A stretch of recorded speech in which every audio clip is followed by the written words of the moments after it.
Hello दोस्तों, कैसे हैं आप सभी। मैं मुकेश एक बार फिर से आप सभी का आपकी अपने परिवार टाइम के इस पे बहुत बहुत स्वागत करता हूं।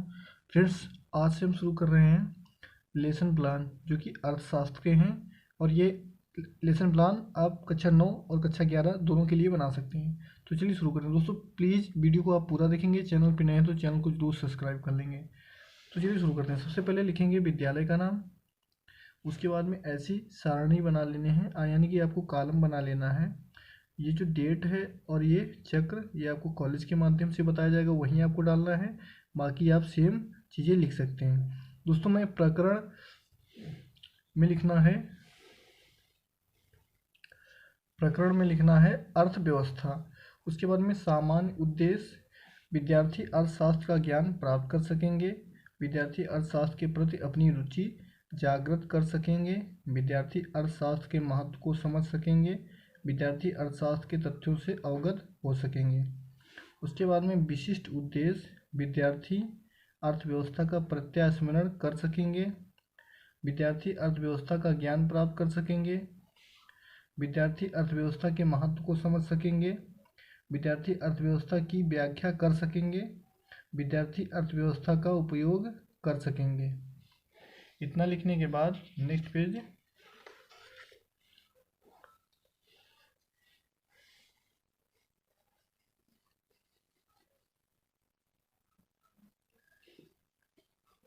नेक्स्ट में पूर्व ज्ञान, विद्यार्थियों को धन के बारे में सामान्य जानकारी है।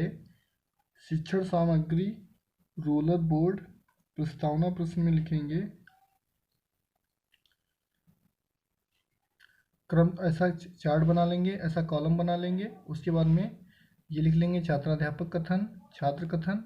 दोस्तों, एक चीज़ मैं और बता देना चाहता हूँ कि यहाँ पे मैंने मतलब वन साइड वाले पेपर पे नोट्स बनाया है। आप चाहें तो दोनों साइड वाले पेपर पे भी नोट्स बना सकते हैं। पहला क्वेश्चन है, हम किसका भुगतान कर वस्तुएं खरीदते हैं? तो वह धन या पैसा का। धन को और किन नामों से जाना जाता है? तो वह अर्थ, रुपया और मुद्रा के नाम से जाना जाता है। अर्थ से संबंधित व्यवस्था को क्या कहते हैं? तो उनसे अर्थव्यवस्था कहते हैं।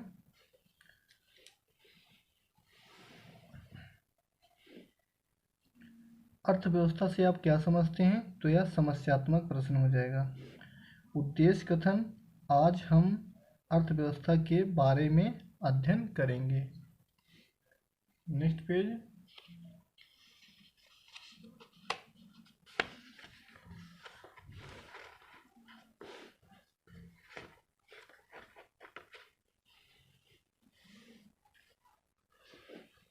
नेक्स्ट पेज के बाद लिख लेंगे ऊपर प्रस्तुतिकरण, यहाँ पे लिख लेंगे प्रस्तुतिकरण।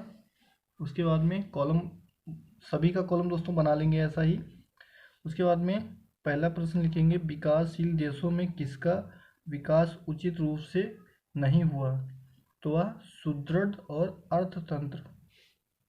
अर्थव्यवस्था का अर्थ बताइए। यहाँ पे लिखेंगे अर्थव्यवस्था का अर्थ और एवं परिभाषा।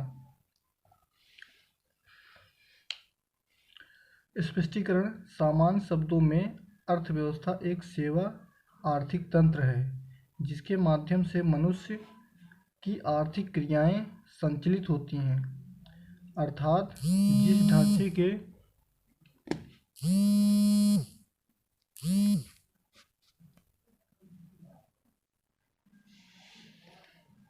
संचालित होती है, अर्थात जिस ढांचे के अंतर्गत एक देश की समस्त आर्थिक क्रियाओं का वर्णन किया जाता है उसे अर्थव्यवस्था कहते हैं। अर्थव्यवस्था समाज की आर्थिक क्रियाओं के संगठन को बताती है और इसके अंतर्गत धन का उपभोग, उत्पादन, वितरण, विनिमय, राजस्व आदि सम्मिलित होते हैं। यानी दोस्तों, इसके अंतर्गत ये सभी सम्मिलित होते हैं। श्याम पटकार में लिखेंगे, जिस ढांचे के अंतर्गत एक देश की समस्त आर्थिक क्रियाओं का वर्णन किया जाता है उसे अर्थव्यवस्था कहते हैं।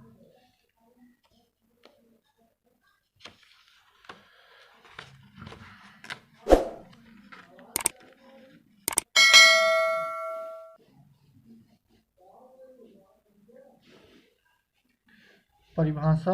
प्रोफेसर लॉस के अनुसार अर्थव्यवस्था एक ऐसा संगठन है जिसके द्वारा सुलभ उत्पादन साधनों का प्रयोग करके मानवीय आवश्यकताओं की पूर्ति की जाती है। प्रश्न संख्या 1, आर्थिक क्रियाओं के अंतर्गत कौन सी क्रियाएं आती हैं? धन का उत्पादन, वितरण।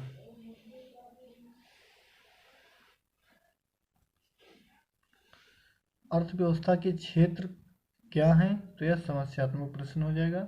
अर्थव्यवस्था के क्षेत्र। स्पष्टीकरण। अर्थव्यवस्था के क्षेत्रों का वर्गीकरण जटिल व अत्यंत विस्तृत है।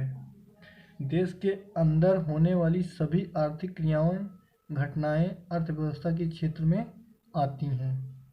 विद्यार्थी ध्यानपूर्वक सुनेंगे।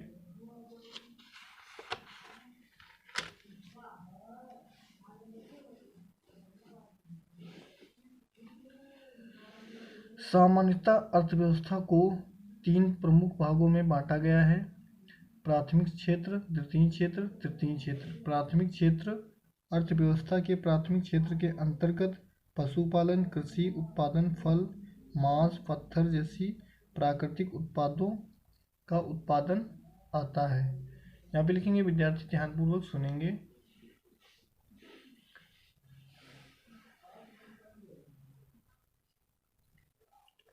द्वितीय क्षेत्र। इसके अंतर्गत वे वस्तुएं शामिल होती हैं जो मनुष्य द्वारा निर्मित वस्तुओं के निर्माण में लगी रहती हैं, जैसे विद्युत, गैस, जल, लकड़ी का सामान, बर्तन, उद्योग आदि।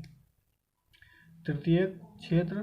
प्रशासन, परिवहन, बैंकिंग एवं अन्य सेवाओं में लगे लोगों का।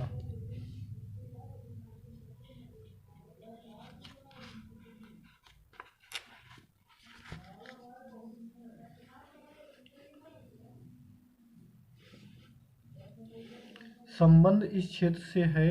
जनता को दी गई सरकार द्वारा सुविधाएं तृतीय क्षेत्र में आती हैं। अर्थव्यवस्था को कितने क्षेत्रों में बांटा गया है? तो 3 क्षेत्रों में बांटा गया है।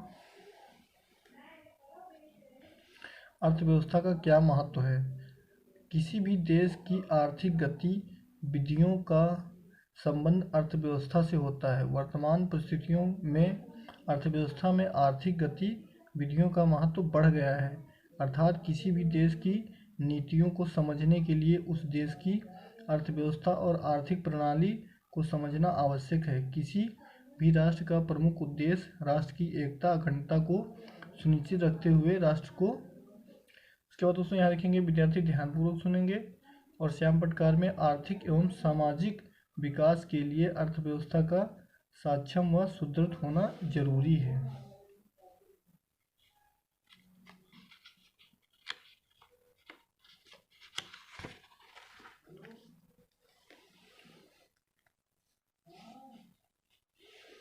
विकास के मार्ग पर अग्रसर करना और समस्त जनता का कल्याण करना होता है।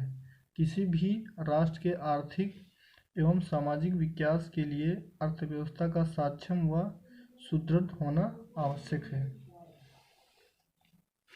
देश की किन गतिविधियों का संबंध अर्थव्यवस्था से होता है? तो आर्थिक गतिविधियों का संबंध अर्थव्यवस्था से होता है। राष्ट्र के विकास हेतु क्या आवश्यक है? सुदृढ़ होना। निरीक्षण कार्य।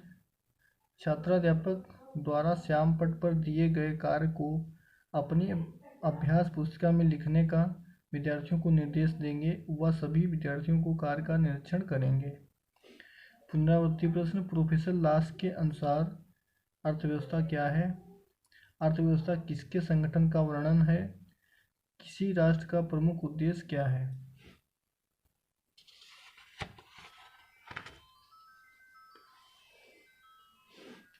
गृह कार्य। रिक्त स्थानों की पूर्ति कीजिए। अर्थव्यवस्था के प्राथमिक क्षेत्र के अंतर्गत आता है। सभी आर्थिक घटनाएं अंतर्गत आती हैं। आर्थिक गतिविधियों का संबंध से होता है। अति लघु उत्तरीय प्रश्न। अर्थव्यवस्था का सामान्य अर्थ लिखिए। अर्थव्यवस्था की एक परिभाषा लिखिए। लघु उत्तरीय प्रश्न। अर्थव्यवस्था के क्षेत्रों का वर्गीकरण करें। तो चलिए दोस्तों, आज के लिए बस इतना ही। दोस्तों प्लीज़ चैनल पे नए हैं तो चैनल को ज़रूर सब्सक्राइब कर लिया करें और वीडियो को लाइक शेयर कर दिया करें। तो मिलते हैं नेक्स्ट वीडियो में, तब तक के लिए आज्ञा दीजिए। जय हिंद, जय भारत।